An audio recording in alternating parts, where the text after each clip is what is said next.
Reza un dicho que a río revuelto, ganancia de pescadores. Pero este río o país no solo está revuelto, sino sumergido en una crisis sin fecha de culminación por la pandemia del coronavirus. Y en medio de esa crisis, desde el Congreso pareciera haber pescadores buscando remar en el pánico. El viernes pasado, en su cuarto pleno, el primero de manera virtual, el Parlamento puso en discusión un proyecto que busca reemplazar las elecciones primarias en los partidos, con el argumento de que el virus impide las aglomeraciones, por las elecciones internas, a la usanza de la ley derogada, supervisadas por un nuevo órgano electoral distinto a los existentes. El mismo proyecto plantea que sean los partidos los que decidan sobre la alternancia de género en sus listas al Congreso el 2021, cosa que modificaba lo que había sido aprobado apenas en julio del 2019 y que ya era de cumplimiento obligatorio. Aprobaron lo segundo, una cuota de 45% de hombres o mujeres en las listas como tema que tienen que decidir las dirigencias partidarias. Este Congreso nos llevaba de regreso al pasado y el sábado el presidente Martín Vizcarra se pronunció. Y que vemos ahora que aprovechándose de la emergencia quieren retroceder en algunos aspectos. Las mujeres que son más del 50% y que ahora en esta situación de crisis son las que más fuerza ponen para sacar adelante sus familias a pesar de los difíciles momentos que pasamos. Hace un mes, el 17 de marzo a las 5 de la madrugada, en su pleno inaugural, el Congreso aprobó su primera ley, gracias a la cual los congresistas tienen 6 meses para introducir cambios electorales, incluso después de la convocatoria a elecciones que hará Vizcarra en el mes de julio. Hasta hubo un intento de 6 congresistas por meter de contrabando un párrafo para suspender la convocatoria al proceso del 2021. Esa ha sido la performance de este Congreso en solo su primer mes de funciones, y los más entusiastas con lo que ha sido calificado de intento de contrarreforma política han sido Acción Popular y Podemos Perú. Pero esa no fue la única faceta que estrenaron, también lo hicieron en insensatez. Luego de ese pleno inaugural, congresistas del Frente Amplio solicitaron la cancelación de toda actividad pública en el Congreso y la implementación de las sesiones virtuales no presenciales. Pero el pedido cayó en saco roto. Por pedido del congresista del Frente Amplio, Lenin Bazán, el 21 y el 23 de marzo pasado, su bancada le exigió al presidente del Congreso, Manuel Merino de Lama, que todas las sesiones fueran virtuales para evitar contagios por coronavirus. El país ya se encontraba en estado de emergencia. ¿Cuál fue la respuesta a los oficios que ustedes presentaron y a los pedidos que se hicieron públicos, además? No existía la plataforma, el soporte tecnológico en el Congreso para llevar a cabo las sesiones virtuales. Esa fue la respuesta en concreto, en síntesis, que se nos da. Más allá de que ¿Ustedes saben una explicación razonable o no? No, porque indagamos. Y ahí es donde Oficialía Mayor, incluso algunos trabajadores encargados de tecnologías de la información que tiene el Congreso, que es uno de los laboratorios de una de las instalaciones más modernas que hay, nos decían que sí había y que podríamos llevarlo a cabo. Pese a las restricciones y a los pedidos del Frente Amplio, el Pleno volvió a reunirse el 26 de marzo. Manuel Merino, presidente del Congreso, no aceptó una entrevista con Cuarto Poder, pero remitió esta lista de acciones que, según dijo, implementó la mesa directiva el 17 de marzo para impedir contagios. Licencia con goce de haber para los trabajadores del Congreso. Uso obligatorio de mascarillas en las instalaciones. Colocación de alcohol en gel en los ambientes. Y medición de temperatura al ingresar al Parlamento. El 3 de abril, el Congreso volvió a celebrar otro pleno, llamado desconcentrado, para tratar el caso de las AFP. Los enfermos por COVID empezaban a aumentar en el país y las medidas que señala Manuel Merino, como el uso de mascarillas, estaban en plena vigencia. Pero al final han habido momentos en que de repente miembros de diferentes bancadas nos hemos encontrado, y es ahí donde uno de ellos, de los congresistas ya infectados, habrían sido de la bancada de Podemos. Hubieron momentos en que incluso no han usado su mascarilla No han usado mascarilla. No han usado la mascarilla en el comedor, porque obviamente para comer hay que sacarse la mascarilla. Y ahí se podría explicar el por qué casi 4 miembros de una bancada estarían contagiados. El 7 de abril, 4 días después de aquel pleno, la congresista por Acción Popular, Leslie Lazo, informó que ella y su esposo habían dado positivo en las pruebas de COVID-19. Oficialmente hay 7 congresistas, un asesor y un miembro de seguridad contagiados.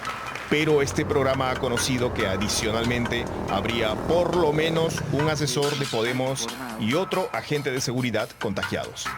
Personal del Ministerio de Salud aplicó 358 pruebas rápidas a congresistas y trabajadores del Congreso.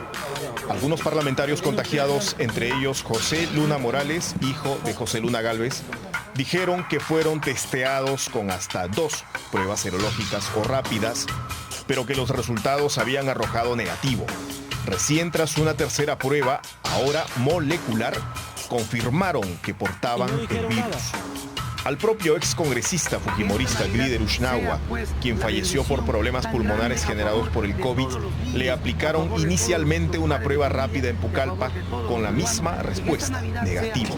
Cuando fue al día siguiente a implorar por atención porque se seguía sintiendo mal, se la negaron y poco después murió. Imagínate, no puedo ni respirar. Claro, yo le entiendo, caballero. Estos hechos reavivaron en la semana la polémica entre la supuesta efectividad de una prueba frente a la otra. La situación obligó el sábado al ministro de Salud, Víctor Zamora, a referirse nuevamente a las pruebas rápidas o serológicas y a las pruebas moleculares. Siempre hemos afirmado, y lo seguiremos haciendo, que el principal método es el método molecular y secundado por el método serológico. Ambos métodos tienen sus pros y sus contras. Quizás el problema no sean las pruebas, sino la forma y la oportunidad en que las están aplicando. Entonces yo digo, ¿sabes qué? Tengo síntomas desde el día de ayer y el contacto lo he tenido hace 4 días. Entonces, en esos momentos yo sé que la prueba rápida no me va a servir. Yo digo, le hago la prueba molecular. Si las pruebas rápidas se fueron aplicadas muy tempranamente, ¿no? Al inicio de los síntomas, entonces vamos a tener el fracaso de la prueba rápida porque el organismo todavía no desarrolló anticuerpos. Se fueron aplicadas muy tempranamente. El investigador clínico, infectólogo y epidemiólogo Aldo Luchetti plantea 2 etapas de la enfermedad. La primera durante la primera semana, en donde el infectado manifiesta fiebre, y la segunda en la semana siguiente, en la que el problema pasa a ser el pulmonar. A partir del día 7, el organismo como que ya aprendió a desarrollar una respuesta y comienza a elaborar las respuestas de anticuerpos. ¿Qué anticuerpos? El primero es el IgM y el segundo es el IgG. Entonces, la prueba rápida, ¿qué evalúa? La prueba rápida exactamente evalúa el IgM y evalúa el IgG. El problema va cuando yo desconozco este criterio o este conocimiento y la prueba rápida la hago el día 3 y yo sé que ahí no voy a tener respuesta, obviamente. Desde el 6 de marzo, según los datos oficiales del MINSA, se ha aplicado poco más de 40.000 pruebas moleculares y desde el 8 de abril, más de 100.000 pruebas rápidas. El uso de las rápidas es notoriamente mayor que el de las moleculares. Sin embargo, las moleculares arrojan más cantidad de resultados positivos que las rápidas. Usando los mismos números oficiales del Ministerio de Salud, veremos qué pasó únicamente durante 3 días seleccionados al azar. Por ejemplo, el 10 de abril, el Ministerio de Salud realizó 25.643 pruebas moleculares y 31.038 pruebas rápidas. Con las moleculares se detectaron 4.549 casos positivos, el 77%, y con las rápidas 1.348, el 23%. Otro día, el 15 de abril, se llegó a 34.901 pruebas moleculares y 74.484 pruebas rápidas, más del doble de moleculares. Los positivos de las moleculares fueron 6.820, el 59.4%, y el de las rápidas 4.655, el 40.6%. Y por último, el 18 de abril, las pruebas moleculares sumaron 38.462 y las rápidas 2 veces y medio más, 97.433. Pero en positivos, las moleculares arrojaron 7.983, 55.4%, y las rápidas 6.437, el 44.6%. La prueba molecular es una prueba que es específica, ¿no? Eso es un detalle importantísimo. La prueba rápida es una prueba sensible. Si la sensibilidad de la prueba se está afectando realmente, entonces lo que se tiene que hacer es reevaluar esta prueba y contrastar con los resultados de la prueba molecular para saber si esa sensibilidad que la prueba nos está diciendo que tiene, que es 95.7 más, es real o es menor. En el caso que sea menor, entonces ahí sí tenemos un problema de que es una prueba que no tiene una buena calidad. Como se sabe, el gobierno compró a 2 empresas 1.400.000 pruebas rápidas chinas.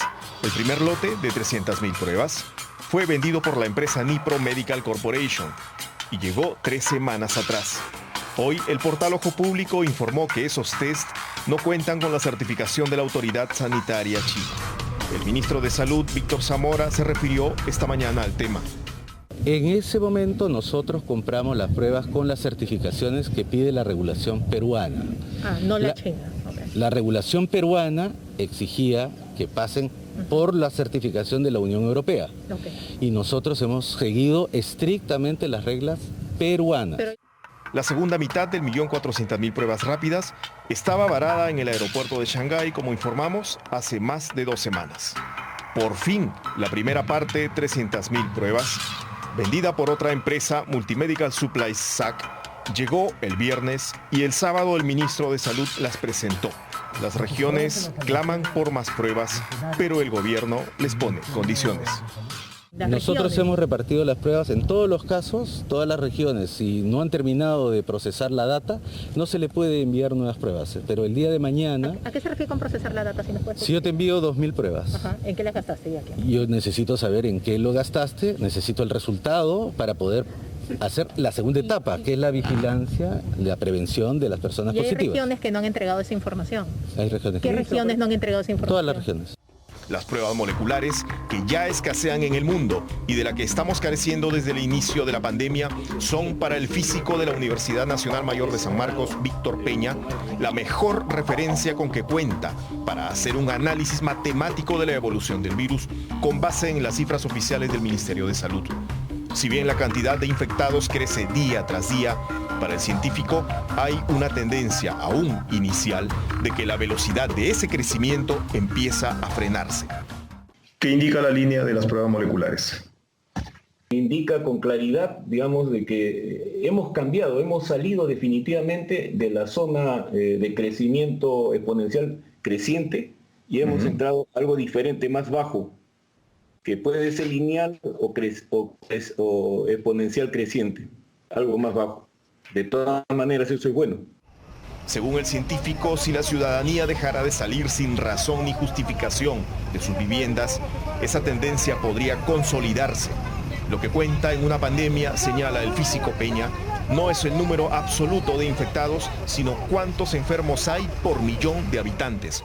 El físico calcula que si las cifras oficiales mantienen la tendencia de la última semana, dentro de 20 días aproximadamente podríamos llegar a los 20.000 infectados y la capacidad hospitalaria se vería seriamente comprometida. Pero seguimos creciendo. Día a día, por lo menos los reportes del Ministerio de Salud dicen que seguimos creciendo en número, en cantidad. Claro, seguimos creciendo como infectados, pero la velocidad, el número de infectados por día, no está alrededor de 300. Eso es lo que hay que mirar. La información del día restarla con la del día anterior. Eso es lo que hay que medir. O sea, no impresionarse por la cantidad. Claro, y entiendo, tenemos 2 techos. Un techo es no llegar al nivel 5 de 1.000 infectados por millón. Y el otro techo natural es nuestra capacidad, pues, de los hospitales para poder atender. Parece que aún estamos lejos del pico al que a inicios de mes el ministro de Salud aseguró que llegaríamos en la quincena de abril. Parece que las cifras del gobierno están todavía poco aterrizadas. Algunos dirán que es por falta de pruebas moleculares. El viernes, Perú Compras salió a comprar 700.000 nuevas pruebas, pero no moleculares, sino rápidas. Por su lado, ante la situación crítica que atraviesan decenas de policías, el Ministerio del Interior está pidiendo cotizaciones para comprar 1 millón de pruebas, mitad rápidas, mitad moleculares. Este programa tiene información, además de que empresas proveedoras de pruebas moleculares que han sido reiteradamente descalificadas por Perú Compras, ahora le están vendiendo parte de sus lotes a empresas mineras. Al gobierno no le falta sinceridad sobre el problema que tenemos al frente.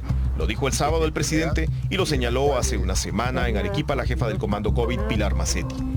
Lo que parece faltar a estas alturas es data oficial confiable.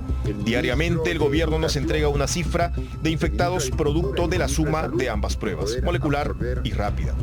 Para el infectólogo Aldo Luchetti y para el físico Víctor Peña, sumar ambos procedimientos no es un buen método porque se trata de test distintos y entonces el total oficial no refleja la magnitud real de los contagiados. Sería bueno que expliquen el ministro de Salud y el presidente por qué lo hacen así y si ellos mismos confían en sus propios números.